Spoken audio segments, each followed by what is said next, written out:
Did God create evil? So this is a very popular question, very controversial question. People are going to ask, well, God created everything, so he must have created evil. And they'll use that to push whatever point they're trying to push. But the answer to that question is no, God did not create evil.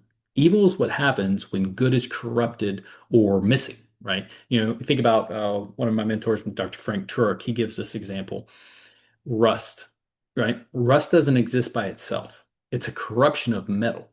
You can remove the rust from a car, and what do you have? You have a better car. But if you remove the car from the rust, you have nothing, right? Because rust depends on the car.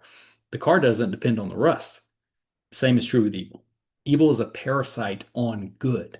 So it's the absence or the corruption of what ought to be there. So darkness is the absence of light.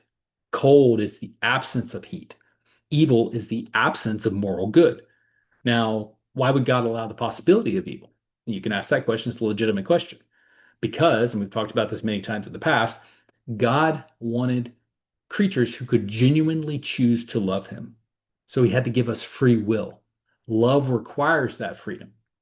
And freedom means that we can choose good or we can reject it.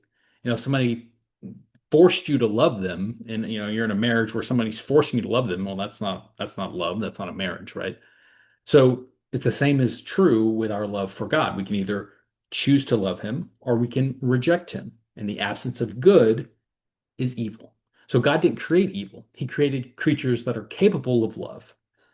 Unfortunately, many people chose to turn away from God. Eve chose to rebel against that good, and so did Adam. And that's where evil comes from.